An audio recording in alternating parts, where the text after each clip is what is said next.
Of the many legends that have had the chance to play for Barcelona in the 2000s, there was one striker in particular who would always deliver goals when they were needed most. A man who, along with his team, helped groom a young Lionel Messi for success. But it seems like he's been a bit forgotten over the years, so we're here to remember his talent. What's going on, guys? It's your boy Raymar back again for another video, and today we're gonna look at how good was Samuel Eto'o.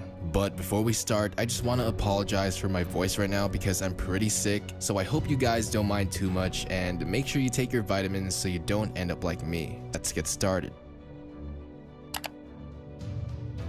As a 16-year-old, Samuel Eto'o would move to Real Madrid to begin his career training under their youth academy. But he was only allowed to train with Real Madrid B because he was still a minor, and since Real Madrid B were relegated to the third-tier Segunda Division B, where non-European players weren't allowed to play, he would go through several loan spells before finally being signed with Mallorca in 2000. There, he would finally get some stable playing time and solidify his position in the starting lineup. You could say that Samuel Eto'o was kind of a late bloomer cause it did take him a few years to really start being recognized for his skills. As you could see, his performances weren't too good, and he would also go a couple of seasons with barely any playing time before Mallorca decided to pick him up. In his first year with Mallorca, he would score 6 goals in 19 appearances, which isn't really bad for a 19-year-old, but at the same time wasn't necessarily anything you would consider amazing. But still, that first year loan with Mallorca was enough to convince them to sign him as a permanent player from Real Madrid. His second year was definitely an improvement as he would score 13 goals and have 3 assists in 33 appearances. Mallorca became a very positive environment for Eto'o, as his club president Matteo Alemany said, "I doubt if there's any other player in the world who would please the fans more."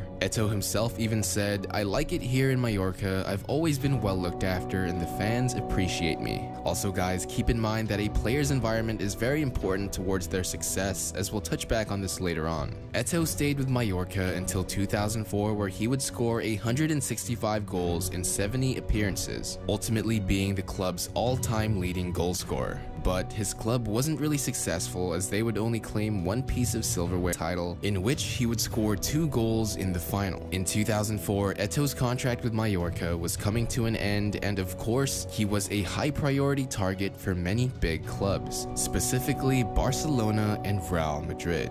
Now, before we move on to his days with Barcelona, which is where I'm sure almost all of you guys really remember him from, just know that Papa Florentino Perez over at Madrid was going on an absolute war against Barca to try and sign Eto'o, which I find pretty funny cause he used to be in Real Madrid, but they just never gave him a chance, and now they really wanted him. So Eto'o would end up signing with Barcelona as he felt he would have a better environment there and already had a grudge towards Madrid, even though they were willing to pay him a lot more.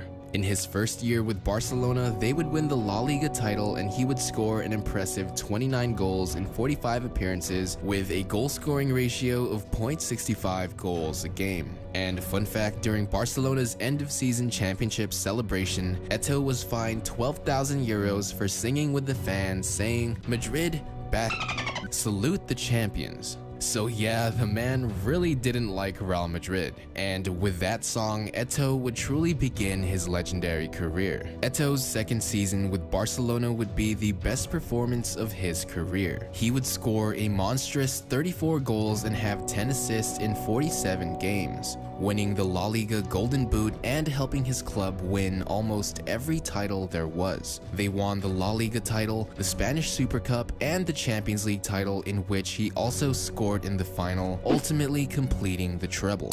But as we all know, 2005 was the year of his teammate Ronaldinho, as he was the Ballon d'Or winner for that year, while Eto'o ended up in 10th place, which is a bit sad as he was voted UEFA's best forward of the year, was placed assist in his second consecutive FIFA World 11 and won a historic third consecutive African Player of the Year award. In the 2006-2007 season, Eto'o would have his worst season for Barcelona, scoring 13 goals in 28 games, which isn't even bad at all, and would be considered great for any other player but decent by Eto'o's standards. The sad part was that in the beginning of the season, Eto'o suffered a ruptured meniscus on his right leg, which kept him out for a few months. In the 2007-2008 season, Eto'o would again miss out on a lot of games after re-aggravating his meniscus injury, but despite that, he still played really well for the amount of time he had on the pitch, scoring 18 goals and getting 4 assists in 28 games. And interestingly enough, he would score a hat-trick in just 23 minutes, which is the fastest by any Barcelona player in history.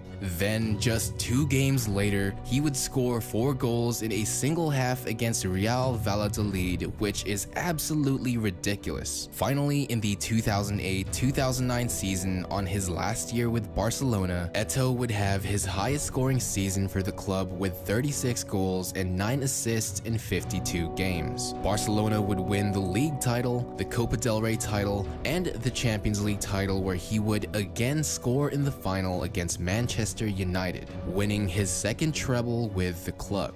All in all, with Barcelona, Eto'o would score an amazing 130 goals in 199 appearances, having a goal-scoring ratio of 0.65 goals a game throughout those 5 years. Throughout that half-decade that he played for Barca, Eto'o would also lead his club in scoring for 4 out of the 5 years that he played, only being outperformed by Ronaldinho in 2006, which was the year that he got injured. And if you're wondering why he ever left Barca, we could never really know what exactly was going on behind the scenes, but a lot of it had to do with his relationship with coach Pep Guardiola, because they were only together for that last 2008-2009 season, and they had major success, but it was rumored that they never really had the best relationship. Another huge factor was probably Zlatan Ibrahimovic, as Barcelona and Inter Milan were involved in a trade in which Inter would send Zlatan to Barcelona, while Barcelona would go ahead and send Eto'o to Inter Milan. So in 2009, Samuel Eto'o would move on to Italy, where he would also have a legendary career playing for Inter Milan. In his first year, he would have 16 goals and 9 assists in 48 games, which wasn't the best by Eto'o's standards, but was still good, and his team would go on to win the Serie A title, the Italian Super Cup, and the Champions League title, making Samuel Eto'o the only player in history to win 2 consecutive trebles with 2 different clubs. In the 2010-2011 season, Eto'o would have another monster year with 37 goals and 15 assists in 53 games, making it the highest goal-scoring season of his career. Eto'o would also be Serie A's top goal scorer, and his club would again win the league title, the Italian Super Cup, and the FIFA Club World Cup. After having such success with Inter, the media started to make this sort of narrative that compared Eto'o to Zlatan, as they were involved with that trade a couple of years back. And I guess Eto'o kind of took it a bit personally because he felt like he had something to prove. He would go on to say, "I'm Samuel Eto'o and I don't want to compare myself to anyone. I believe the victories I've earned up to now can contribute to giving the right value to my name." With Inter Milan, Eto'o would score 53 goals in 102 appearances, scoring just a bit under 0.52 goals a game. I personally consider this last year with Inter Milan to be Eto'o's end of his prime, because he would be turning 31 years old and was headed to the Russian Premier League to play for Anzi Makhachkala. And I hope you guys don't roast me on the comment section for completely butchering that pronunciation, because I normally get called out for all the bad pronunciation I have. Kinda going off topic right there, but yeah, in the 3 years he spent with the club, he would score 36 goals in 73 appearances, which is averaging just under 0.50 goals a game, or scoring 1 goal almost every other game he played. After that, he'd have a couple of seasons in the Premier League playing for Chelsea and Everton, where he did play well but clearly was not the same player as he'd gotten much older. Eto'o would then bounce around different teams playing in Italy and Turkey before finally signing with Qatar FC in the Qatar League, which, fun fact, is also the same league where footballing legend Xavi is still playing. So no, surprisingly enough, Eto'o isn't retired, which is pretty crazy since he's still playing professionally at the age of 37, which just goes to show you how much passion and love Eto'o still has for the game of football. In his entire career so far, Eto'o would score 356 goals in 730 appearances, averaging .49 goals a game throughout those 21 years of playing. Eto'o is also widely considered to be one of, if not the greatest African player ever. He won the African Footballer of the Year a record 4 times, is the African League of Nations all-time goal scorer, and his country of Cameroon's all-time goal scorer as well. So I'm sure we'll all miss him when he finally does decide to retire, as he really did have a legendary career.